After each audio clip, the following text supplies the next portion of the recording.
6-7 KCAL Super Wild Card Weekend did not disappoint.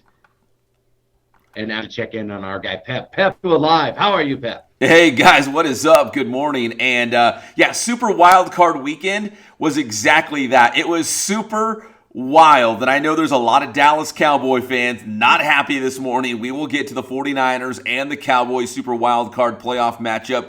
But first, hey, we got to look at what's still in front of us. Let's advance the story. We got Rams, we got Cardinals. As Super Wild Card Weekend wraps up tonight on Monday Night Football, the Rams are at home in Los Angeles. And guys, I wanted to point something out and get your take on this. Because remember, last year, the Tampa Bay Buccaneers broke NFL, tradition that a home team in the home city has never hosted a Super Bowl game. Like Tampa Bay was the host city for the Super Bowl, but the home team has never played in that Super Bowl game. Tampa Bay was the first to do it and win it. And this year, being in Los Angeles, could the Rams continue a new tradition of the host city having a home team win the Super Bowl? It starts tonight for the Rams.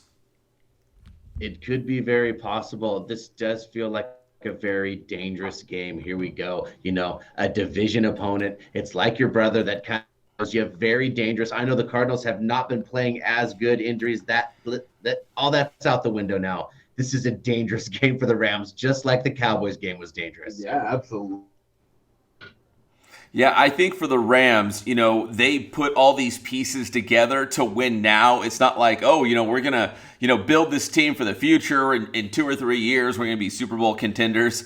No, that's all out the window. This is like win tonight against Arizona and begin that march to a Super Bowl. Like they built this team with a lot of great players to win, like right now, beginning tonight. I think that what I'm mentioning too about the Cowboy kind of thing is that supposed to win thing is kind of in here. The Rams are supposed to win, and I think that adds an extra tick of pressure, especially a guy who's trying to win his first playoff game. I mean, we've seen earlier too this year just how good Arizona can be when they are on. Now, I believe they still don't have Hopkins, right? He's done for the year. That's what I believe is true. Which hurts them, but they are still a very good team. Kyler Murray's like that toddler you can't catch. Right? Been there, done that. But you know what? Arizona, that's the thing. They were very good during the regular season, but at least coming into the year, they didn't have those big expectations, not like the Rams. You bring in Matt Stafford, you get some other, free agent guys. Now you have Odell Beckham Jr. on the team. Like the expectations were massive for the Rams, kind of like the Cowboys, right? Going into the season. And a team like Arizona probably thinks, hey, we got nothing to lose. Nobody thought we'd be here anyways. Nobody predicted us to be a playoff team or, be in contention to win an NFC West title. They're probably going to let it all hang out and go for it tonight, while the Rams might be feeling a little bit of pressure because they're supposed to be here, because they're supposed to win tonight. That's what I'm saying. Good game. It's going to be tight. Oh, yeah. Very tight game. Should be fun. Monday Night Football Super Wild Card Weekend, but it was super and it was wild over the weekend. Again, the 49ers and the Cowboys, San Francisco coming away with a 23-17 win. Dallas had a ton of penalties, a wild final play of the game as they could not get the ball snapped in time to take a crack at the end zone, and that's how it all ended. More disappointment in Dallas. I feel like a broken record, but Cowboys just cannot get it done. You have to learn from these things. And this is what 40 and I were talking about earlier is what did we learn? Hand the ball to the if you even want a chance at spiking it. I mean, that was very easily the game. Definitely. Such a good game coming down to the wire like that. Two fan bases that, at least where I was hanging out, were very prominent. I mean, there was about 50-50 between Niners and Cowboys fans, and it was very fun listening to them go at it all game long. Pep, Niner fans, they travel well. Yeah, there was a lot of red in Dallas. If you look across the stadium and some of those shots during the game, a lot of San Francisco fans there. And for Dallas, trying to explain to my wife, like, unless you got a timeout, like, why would you run the ball up the middle where the clock is still going to run if you're not going to get another chance to at least spike the ball and get another down? And, I've seen a lot of videos circulating of the guy who perfected this was Larry Fitzgerald of the Arizona Cardinals. He was the guy who would run, grab the ball, give it to the official so he could spot it quickly because the official has to touch the football. So Arizona and Larry Fitzgerald had it dialed in. They knew exactly what to do when there was only seconds remaining. And Dallas didn't. They just kind of looked like they were hoping they might have a second left, and they didn't.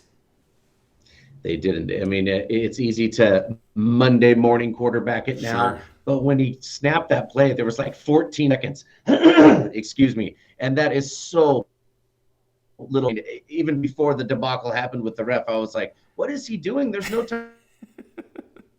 Where, the Cowboys losing, a lot of people are questioning whether Mike McCarthy would be the next head coach fired or not, because Kellen Moore, when he was running the offense and doing play calls, they seemed to be playing a lot better. Correct. But one thing, you're right. And the reason that Mike McCarthy is coming up is because clock management has been an issue with him, and now it's stung their ass in the playoffs. And remember, everyone, don't lose your minds too much. This was just for a chance at a Hail Mary. Yeah. So, I mean, it's not like the Cowboys got robbed of a touchdown. No. They got robbed of a chance. So I almost wish that maybe they wouldn't have called it and gave him one more second, because I have a feeling that they wouldn't have completed it anyway. I really thought that they were going to get that last chance. Oh, I really thought I thought they were just going to give it to him anyways, even if it's illegal. Because the Cowboys is America's team, right? America wanted to see the Cowboys get a chance at the end zone. But the 49ers are moving on. They'll get the Packers. The other NFC game, 40, I have to bring it up, I guess. We got to report the scores. Buccaneers beating Philadelphia 31-15. But 40, I mean, if I'm wrong, call me out on it, but it wasn't really even that close, 31-15. No, not at all. But you know what they say? Good teams win, great teams cover. Yeah. And we cover. You know what is funny, Ching. too? There is a little bit of satisfaction. I mean, I think this isn't too far out of line in saying that I think 40 knew that the Eagles weren't going all the way to the Super Bowl. No, the Eagles being in the playoffs was a huge shock. Right. Is it not just a benefit just to be able to watch your team for one more extra game? Now, I did legit think we had a shot, at taking down the Bucs just because of the way we played them earlier in the year. But it was kind of a replay of that same game where it's like, we can't throw deep against the Buccaneers to then get our run game established. And the run game with Philly was what was, taking over the world there for a while. I mean, bring on the beer, bring on the wings. Let's enjoy one more game. I wish. You know what I mean? So what it sounds like is you did not have, let's say, an Eagles versus Steelers Super Bowl prediction, because I think those were the two games that weren't necessarily close in this Super Wild Card weekend. The Eagles losing to the Bucs, and then the Steelers playing Kansas City in Kansas City. We knew that was going to be an uphill battle anyways, as the KC won 42-21.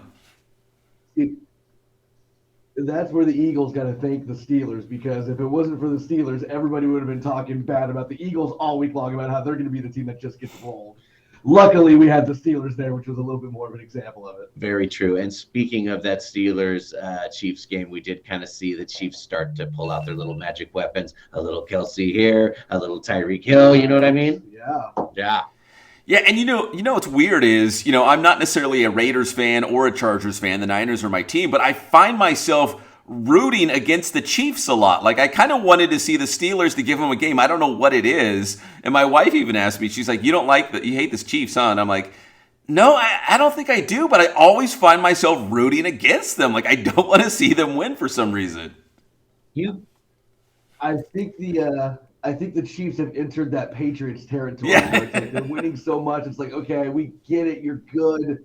Let's see something else for a little bit. We like a little change of scenery. And then, Pep, don't you have a little Charger fan in you? You're not supposed to have like an NFC team and an AFC team, but if I had an AFC team, it would be the Chargers. So there could be the source of it right there. That division stuff, like the Chargers are his mistress. Yes. The Niners are his wife. Yeah. Super wild card weekend continues tonight. Rams, Cardinals. Let's see if the Rams can pull this off, huh? Let's go Rams. Come on. Yeah, they got to come out to get your stuff. They got to do it. They're built to win. And if you're a sports fan who loves local sports, you can check us out on Inland Sports social media, Inland Sports YouTube channel. Go Rams tonight against the Cards.